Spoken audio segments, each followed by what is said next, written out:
I am Dr. Kirsten Doolin. I'm here with Fire of Tierra Caliente, right? Okay.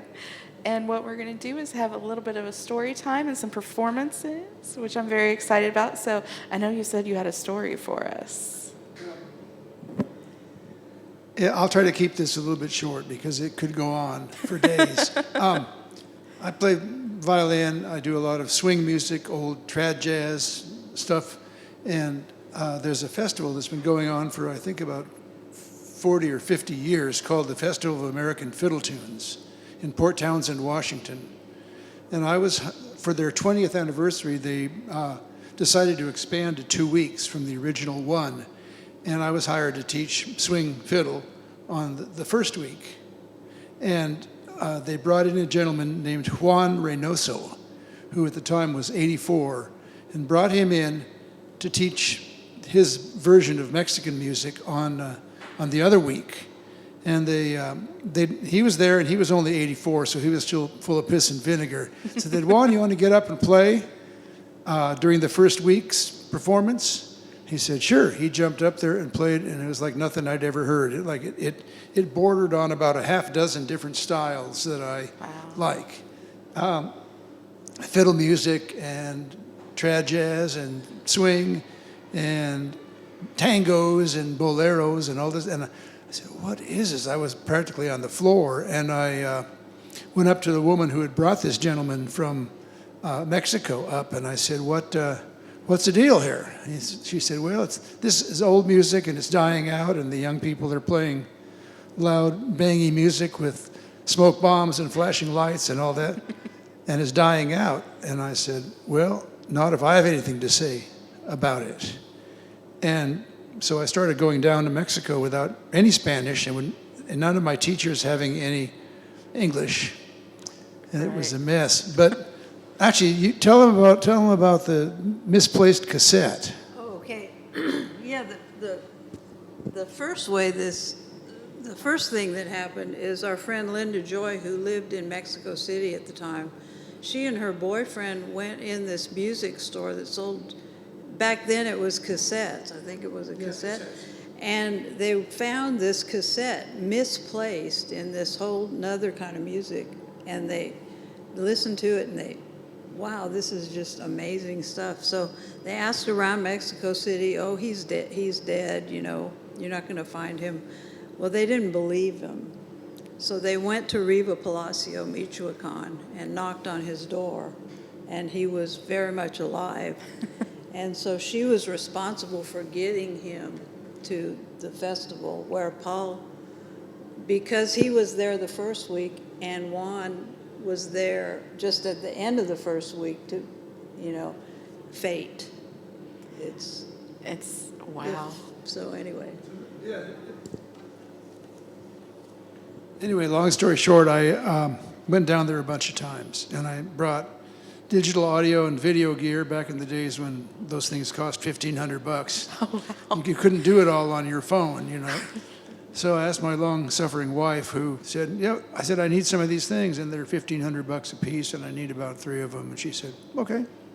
So I went down there, and I started studying. I got it set up so I could study 3 hours a day, 7 days a week with Juan, and started recording everything, transcribing it, playing it.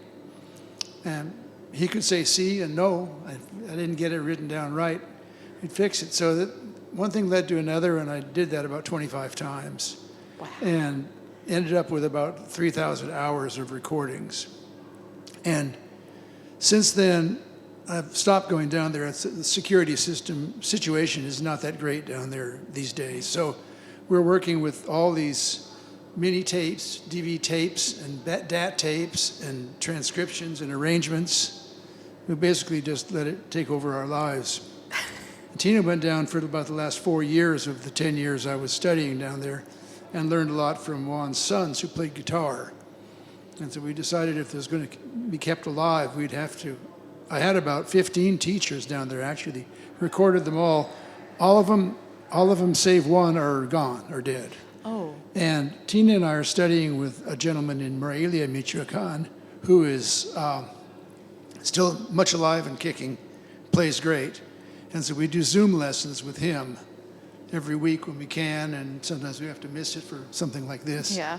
But we're trying to keep it alive. That's the basic thing. We have a website called hotlandsmusic.org, which is not quite 100%, but it's pretty close. And we put about 400 of these videos that I took on a couple of YouTube channels, one of which is Juan Reynoso Violin, and one of which is Juan Reynoso Live. So there's about 400 tunes there. Some of them are just Juan playing with a guitar, some of them are three violin arrangements, others are three violins, cello, and bass. I even managed to sneak in a couple of things with the Acapulco Philharmonic. Oh. Not tunes that I'd written, but tunes that I'd arranged. That's And, so cool. That's so Yeah, cool. so there's about a dozen styles. We will never possibly be able to get to all the styles they played down there, but we'll play one right now. It's called Altamirano, which is the old name. No, that's the new name. The town where Juan Reynoso lived used to be called Pungarabato. They changed it to Altamirano to celebrate some Mexican Revolution hero, but the old guys still thought of it as Pungarabato. And they still talk about it in the song Pungarabato. So anyway, this is what's called a gusto calentano. The region is Tierra Caliente. The musicians are calentanos, or hot people.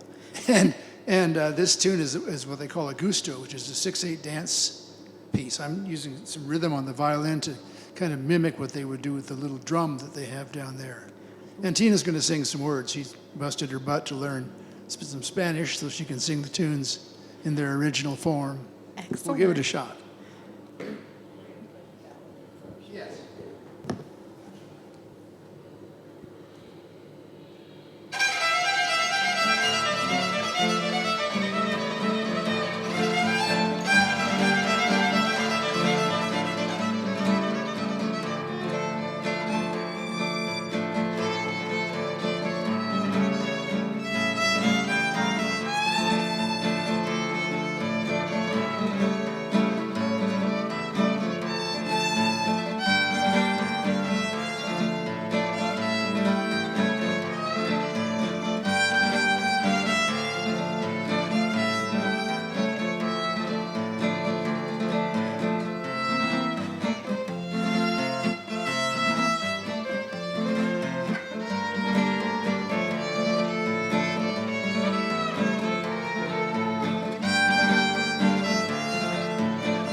Voy a cantarle a mi tierra caliente.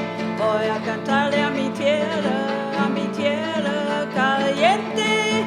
Aunque esté lejos de ti, no dejaré de quererte.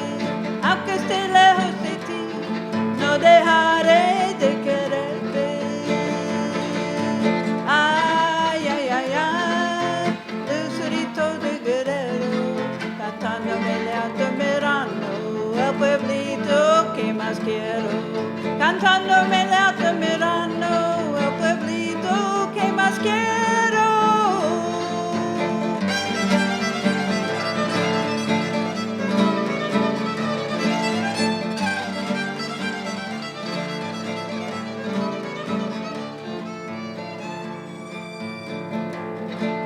Aquí el llanto no es dolor, el llorar es un pecado.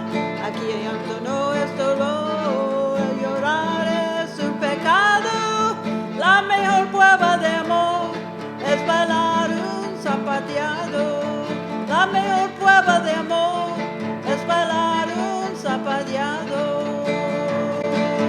Ay, ay, ay, ay, lucerito de guerrero, cantándole Altamirano, el pueblito que más quiero. Cantándome Altamirano, el pueblito que más quiero.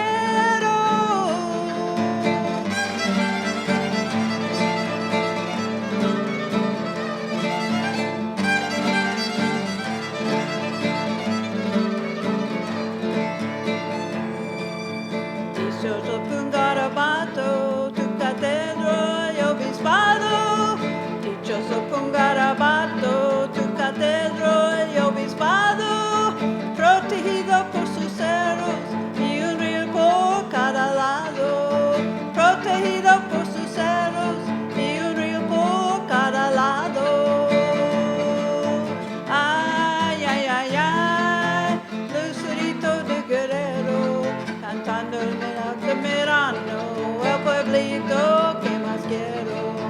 cuando me la estoy mirando, el pueblito que más quiero.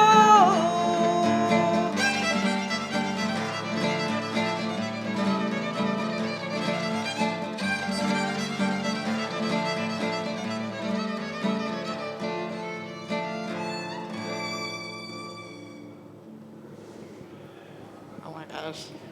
That was gorgeous. Before we get into another one, I wanted to ask you a little bit about why is this important to kind of preserve and save this style of music beyond the fact that it's beautiful? And that's a great question. Well, we all are familiar to at least some extent with mariachi music. Mariachi music started about 2 Mexican states north of where this developed. This developed in Guerrero and Michoacan states. And the mariachi, the really early mariachi from like 100 years ago, was more similar to what this is now. But it evolved, and as we all know, it sort of turned into a mixture of traditional old Mexican folk music and pop music. So you had these big bands with, Juan Reynoso couldn't have gotten a job in those bands because he didn't read music, but mariachi is very well known all over the country. The music with the bajo sexto and the accordion up at the border music that we call Tex-Mex and the Mexicans call norteño, more or less almost exactly the same thing. These are genres that are known and are doing fine, and they're great young players, just like we found young players at the fiddle contest here. Oh. Real super strong players who are the future of the music. But down there, well, if you were a young kid down there, you could try to learn this stuff, which obviously isn't easy to play. And there's hardly any demand. I was down there for about 2 months studying with Juan Reynoso on one trip, and he was called for one gig. Piled in the back of a pickup truck and went out and played this one gig. But it's not popular, and someone who did all that work wouldn't be able to work. Conversely, if they were to get in what they call a banda, the band music down there, they could get a Yamaha keyboard and learn how to play 3 chords and play oompa stuff and maybe make some semblance of a living. So there are a couple of people down in Mexico who are keeping it alive. In fact, there's a gentleman who put together a 40-piece group to play a lot of these, not my tunes, but my arrangements and my transcriptions of these tunes. And he was kind enough to name the group after me. I was really flattered. But that's the exception. The stuff is, we just can't let it go away. It's too beautiful. Let's play there's one that's called Piedritas al Agua, throwing little stones into the water. And it's another 6/8 dance form. And it's really, really interesting. Tina, can you strum a little bit of that? 1, 2, 3, 1, 2, 3, 4, 5, 6, 1. And it's tough as heck. And I remember for about several months I was trying to find the Spanish for where's 1? Where's the first beat? And finally I got it a little bit, and one of Juan says, "You got it." I said, "No, but I will." So the throwing little stones into the water, and you'll hear the 3, 4, 1, 2, 3, 1, 2, 3, 4, 5, 6, 1, 2, 3, papa, papa, papa. And this is danced by a couple dressed in white with red handkerchiefs, and the woman in a beautiful embroidered blouse, kind of like this, dance on what they call a tarima, which is a raised platform. And they'll get up there and they'll dance their butts off, and then in that heat down there, generally in about 2 minutes, they're completely exhausted. And so somebody else jumps up, and they dance, and maybe the mayor's son jumps up and grabs somebody. And I've seen these tunes go on for like 20, 25 minutes. We're not going to play it for 25 minutes, but we will play it for a few minutes.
so beautiful, like even beyond.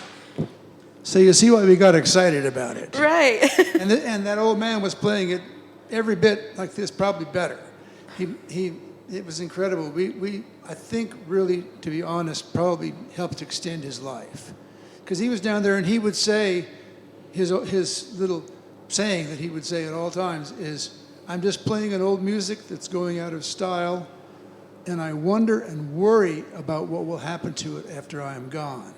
He would say that to anybody who would ask, you know. And then finally a group from BBC Radio came down to Altamirano Guerrero to interview him. And I was out of sight in the next room. They didn't want to talk to me. They wanted to talk to Juan. And he started his little spiel, and I expected this. He says, I have discípulos. I have disciples or students. And he said, I now know that the music will live on after I'm gone. And I about fell on the floor crying. We are trying to save it. We've got about 1,000 tunes transcribed. Juan, after we started bringing some other students down, fortunately some of them spoke Spanish, which covered for me.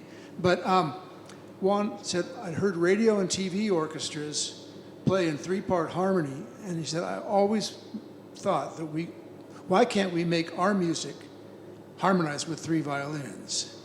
And so we started doing that. Juan would play, it was like a factory. Juan would play the first violin part, the melody.